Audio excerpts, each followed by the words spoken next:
I don't think it's any exaggeration to say that the Yamaha DX7 is a legendary synth. It was all over hit records of the middle 1980s period. It was the kind of synth that everybody knew what it was. Even the kids at school who didn't know anything about synths would know what a DX7 was because you'd see it every week on Top of the Pops with the name emblazoned on the back, Yamaha DX7. However, it was a slightly compromised synth, and probably doubly so, because it was of the first generation of digitally controlled synthesizers, which was common to some analog digitally controlled synthesizers, where the editing was done via a very small screen, so a 32 or 40 character LCD display, and a menu system. But on top of this, it used FM synthesis, which is a totally different way of creating sound to the subtractive analog synthesis which most people were used to. As a result, most of the sounds that you hear of the DX7 are of the presets which were provided with it, and only a few people got their head around how to program it. To give you an idea of how difficult this is, Brian Eno was one of those people. Make of that what you will. Today, the DX7 is still available second-hand, and while it's not as expensive as some of its analog contemporaries, such as Jupiter 8, etc., it's still an expensive synth. You're probably going to be paying around £700 or £800 for one in decent condition. That can be prohibitive. Fortunately, there are commercial versions available, and there's also the Dexed free plugin, which is what we're going to be looking at today. So, it's an open source plugin which is freely available. The link is in the description. There's a couple of issues to do with installation, which we're going to run through first.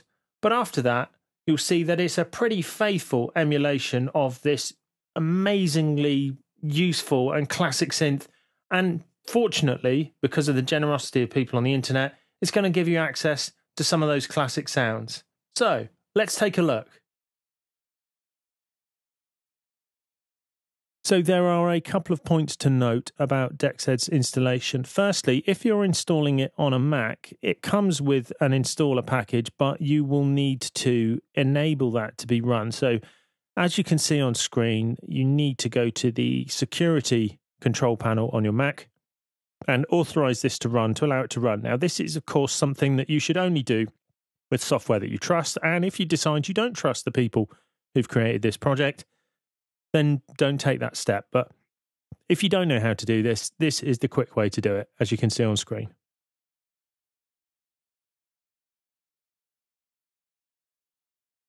Now, the second caveat is that by default on a Mac, the scaling is too large to be able to see all the controls on screen. As you can see now, Dexed is too large. So the way that you can fix that is to actually go to the Displays control panel and change the scaling of your screen, as seen here.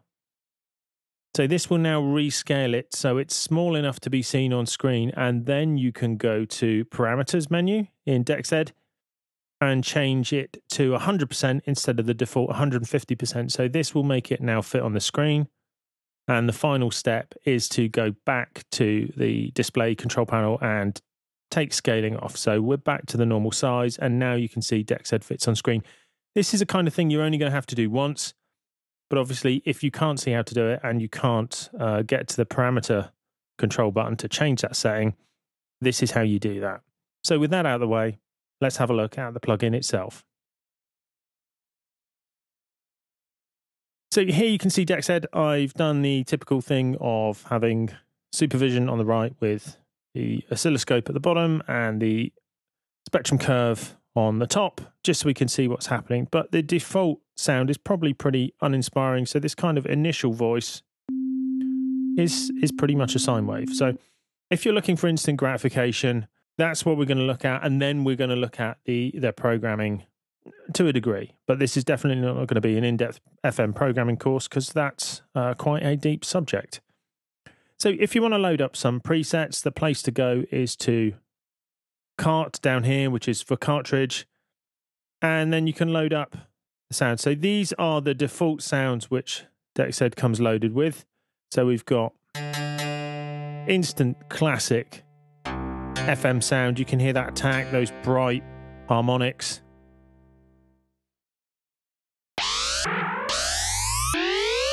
You know, one of those typical heavy on modulation sounds as well.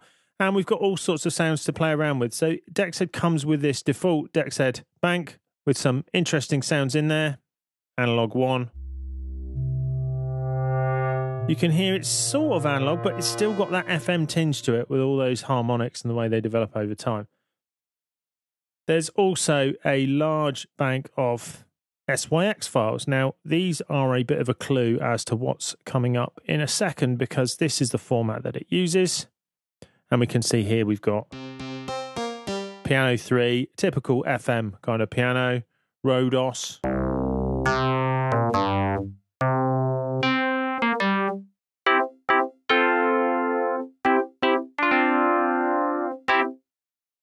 Etc. There's hundreds to go through here because you've got 32 in each one and 32 of those. So you can do the maths. What's really interesting for me is a clue which is provided in there. So Dexed's default patch format is SYX, which often stands for system exclusive. And this is an old school way of transmitting data over MIDI connections. Often how you would back up the memory of your synth if you needed to change the batteries or to send them to someone else, etc.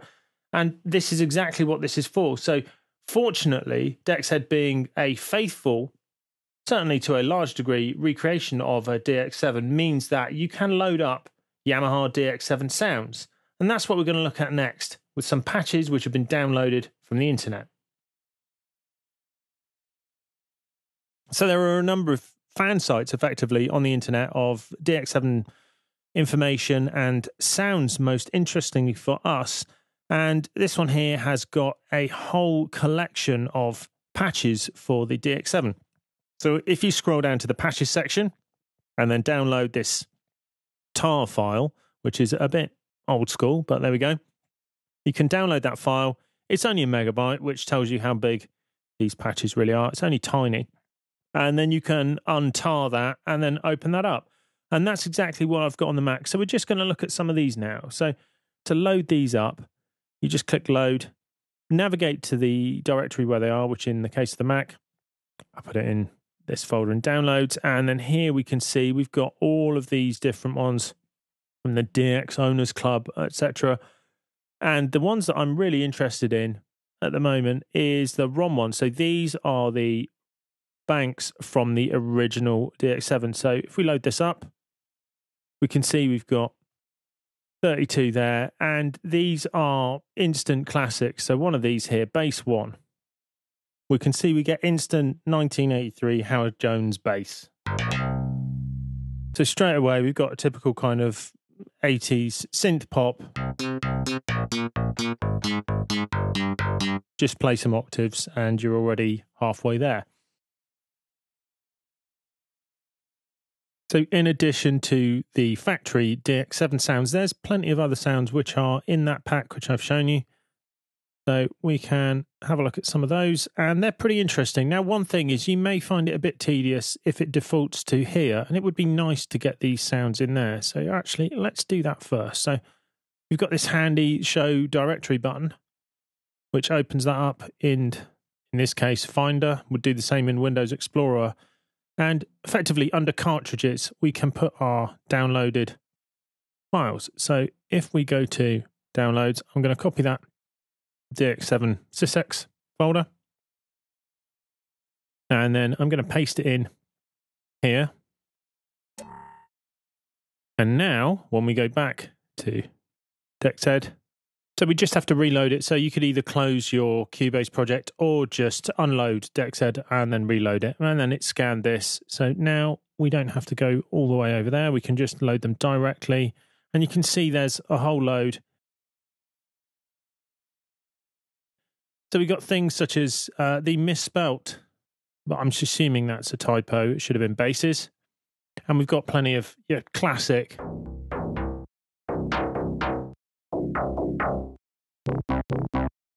squelchy and all sorts bass sounds, etc. And they're nicely categorized. So there's I say there's many of them to go through here. There's also the DX Owners Club patches, so there's a few nice ones in here. Unfortunately, because they're just numbered, it's difficult to see what's where, but we've got, you know, your typical electric guitar patches. One of them's a bit aggressive, etc. I think there's a couple of other nice, the ensemble patches for that kind of really cheesy. If you're making something really cheesy and you want to evoke, you know, the 80s, perfect for that kind of thing, etc. So there's lots, but this, say there are, well, 100 to go through. All sorts of things you can go through. So key sounds. Sounds like the beginning of a Tony McAlpine album to me. Power chord.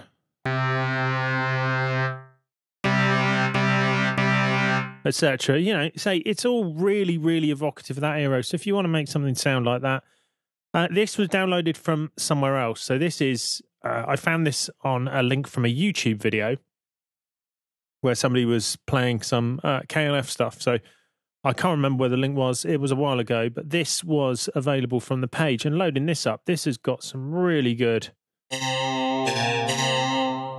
And you know, so again, if you've got a KLF tribute act, then this could be perfect for you. There's loads and loads to go through. Say, I'm not going to bore you by going through them all here, but fortunately, quite a few of them are, you know, organised. Certainly back in the day, the thing you used to do with my FB01, which was a FM rack mount, half rack mount synth, was to use organ sounds for the basses. That was pretty common in sort of mid-90s house production. And you can see why it's still got a lot of attack at the low end. So even if you're just layering this up as part of a bass sound, it can give it that really, really big, hard attack without it being just a big sort of mess of sound, you know, and too much bass. But it's got a lot to go for it. Again, we've got plenty of typical, this sounds like a computer game from the 1980s, particularly because a lot of sound cards had an OPL3 FM synth on there. So a lot of early computer games before sampled audio and real soundtracks, you know, recorded with real instruments, etc., used to make use of these terrible synths. So for people of a certain age, this will be pretty reminiscent of that as well. And there's a bit more to come on that front at the end of this section. But you can see there's just loads to go through. We've got a whole set of Rhodes patches.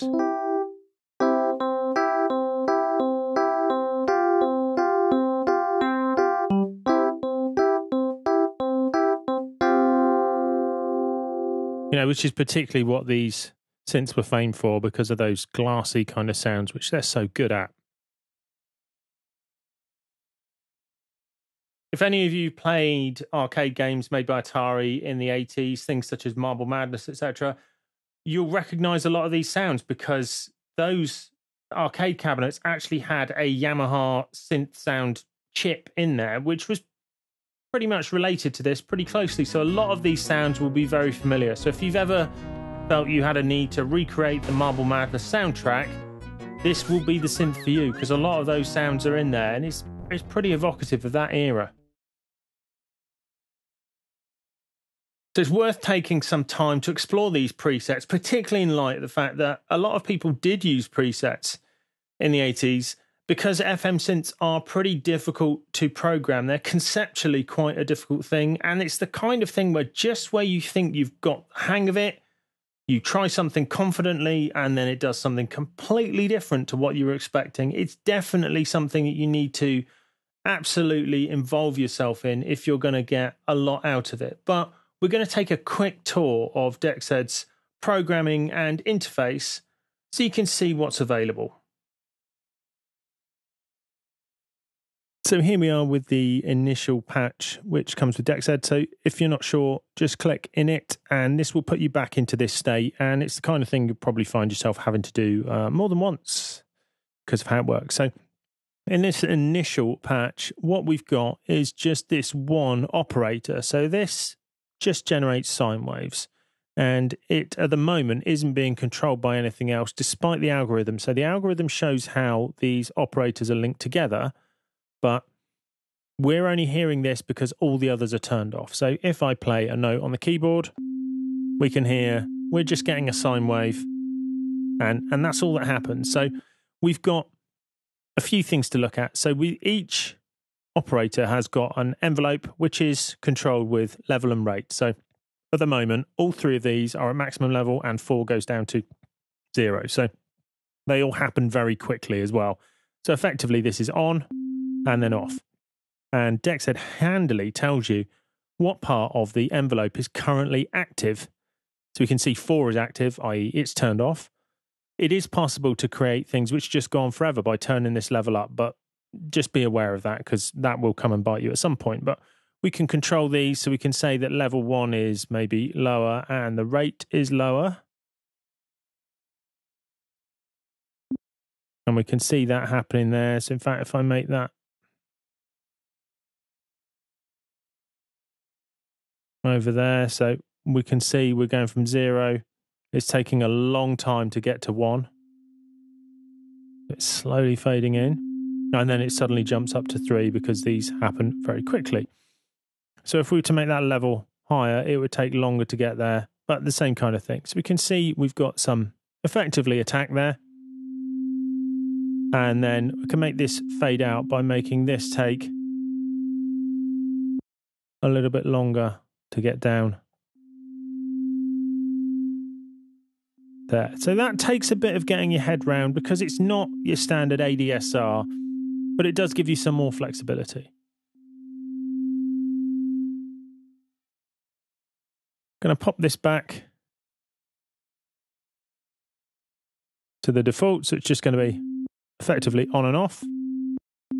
We've got a breakpoint here, so what this allows you to do is to make it effectively fade in and out depending on what pitch you're at. So if I put the breakpoint in the middle of the keyboard and then make the depth a lot, as I go to the left, it will get quieter. You can see that's getting quieter. So here, it's a reasonable level. If I go down an octave, it's got quieter. Go down another octave, got quieter again. So at the moment, that breakpoint is at D3. So we can see the controls get read out here. So anything below that's going to get quieter. And the same goes the other way. So we've got this right depth here. So then we could make it so as we go up an octave, it gets quieter.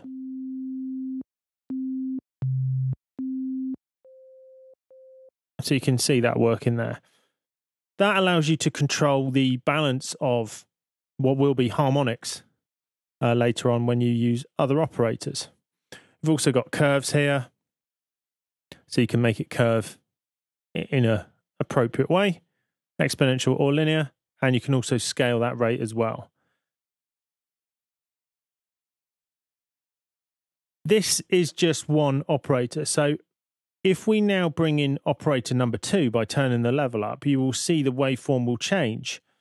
And that will depend on, well, a number of things, but most prominently the level that we turn it up to and the tuning of it. So that's going to be the initial thing. So at the moment, we've just got a sine wave. If I bring in the level of operator 2, you can see those harmonics coming in. If you look at the waveform, you see it's starting to change and you can hear the harmonics coming in. And you can see that waveform starting to bend. And here's where, unfortunately, supervision isn't very good at triggering off of some of these waveforms, so it stops being that useful. But we can see that we're bringing in those harmonics, and as we come around, you can see the waveform's changing quite significantly, and it's going to fold over on itself again, so it looks almost like a molar, like a tooth, etc. And you can bring those in. Now, with that at a reasonable level, hopefully so it will trigger appropriately. Yeah, I'm just going to put it like that. We can change the frequency relationship between the two. Let me just stop that there. So at the moment, they're both at the same frequency, but because this is modulating the frequency of that, that is controlling that and changing that waveform. Now, as we increase this, you will hear different harmonics being produced and accentuated. So there, we're getting close to a square wave. With it on 3, you can see we're getting sort of like a combination of a square wave and a sine wave, and then another one, but you can hear those different harmonics as we go up the harmonic series. So this is just straight multiples of that original frequency. And you can see these are all up here and their fundamental is still there. etc. So that's the basics, effectively, of how FM works. So we can bring in another modulator. So here is operator 3. So I'm going to take that one down, and if we do the same with operator 3, what do we notice? All we do is we get the same, and that's because of the way the algorithm works here. So operator 3 isn't affecting 1, but if we turn number 4 up, we can see that 4 is affecting 3 in the same way that 2 was affecting 1. So we're getting a similar kind of effect here.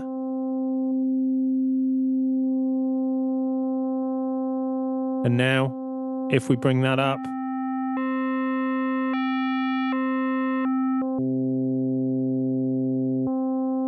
and we can also bring in number 5. And you can see 5 is controlling 4 and 4 is controlling 3, etc.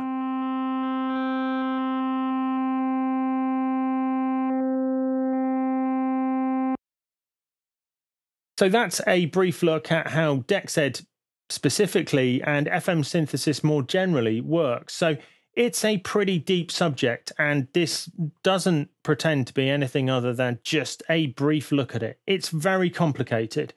It's made even more complicated by the fact that Dexed and the DX7 have 32 algorithms. So there are 32 different ways of linking those operators, each of which will perform in a slightly different way, as you've already seen.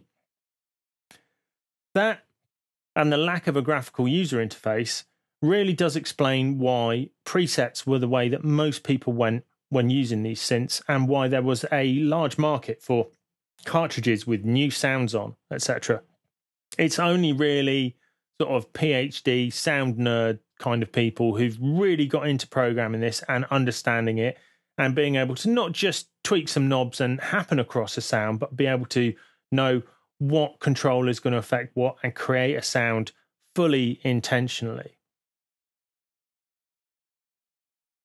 Being able to control those things using a real-time control is a really important part of modern sound design and production workflows, and fortunately Dexed implements a fairly straightforward way of mapping a physical MIDI control to a control on the synth and on screen. So let's take a look at that now. So after the complexity of programming, you will be relieved to know that to map any of these controls to a physical control in the real world that generates a MIDI controller signal is as easy as you would expect. So it's simply a case of right-click or two-finger tap on the control in question. And here we can see we're going to do OP1, so operator 1, EG rate 1.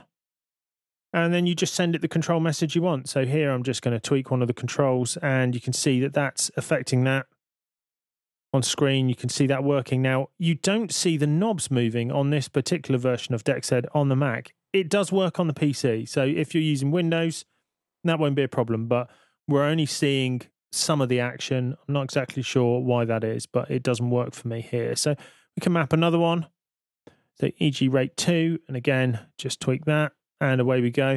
And if you've decided you want to take that control out of action, you just right-click and remove MIDI mapping for this controller, or clear MIDI CC mapping, which will clear all of them. So you can see it saying do all of them. One thing to be aware of is that if you've got MIDI mapping in place and you load a new sound, that MIDI mapping will stay in place, but also the effect of the current setting of the controls can do. So earlier on, I loaded up the bass sound, and because I've been playing around with the MIDI mapping, it didn't sound right. And because you can't see the controllers in the wrong position on the Mac, it took me a while to realize that, but something to be aware of. So if it behaves a bit weirdly when you load up a preset and you've been playing around with MIDI CCs, then just clear them all, and then it should put it back to normal. The modulation section is this area here, and we've got a couple of controls. So we can modulate either pitch, or we can modulate amplitude. So again, with our just initial one operator set up, if I play a note and turn this up, you'll hear the effect. You can hear the pitch going and the intensity of that. We can also change the speed.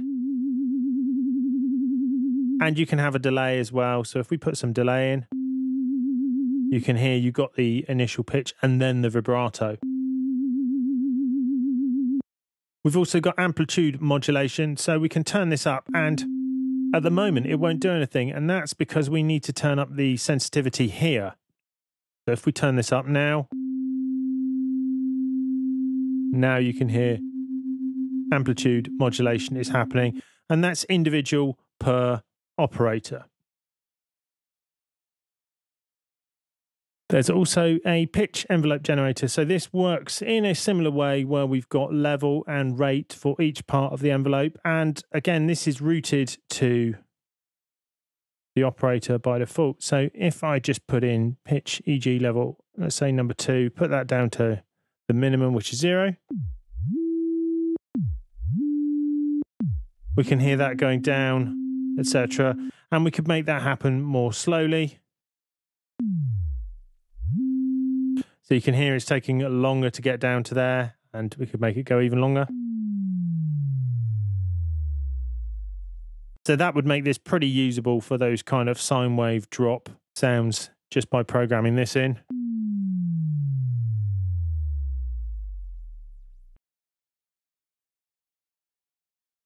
So that's a look at Dexed. Now, it clearly gives you access to FM, and obviously that comes with a great deal of complexity. For me, it's probably the most approachable of FM synths because the user interface is well thought out and it gives you access to all of those classic FM sounds. Because you can load up a bass sound that you really like and then just tweak one control at a time and use that as a learning tool, it's valuable for that. But it's also really useful because it gives you access to really authentic sounding, to my ears, DX-like sounds, which are the kind of things that have come through phases of popularity, etc. But, you know, they can be very good for creating those kind of hard bass sounds, etc., or just evocative of the 1980s, those kinds of sounds. As with a lot of things, it's not perfect. There's clearly some issues with some of the graphics on the Mac in the current version, and it doesn't seem to have been given that much attention over the last couple of years. But it's an open source project, so it's the kind of thing where maybe the owner has paid work to do rather than spending their time creating what is a very complicated piece of software for you to download and use for free.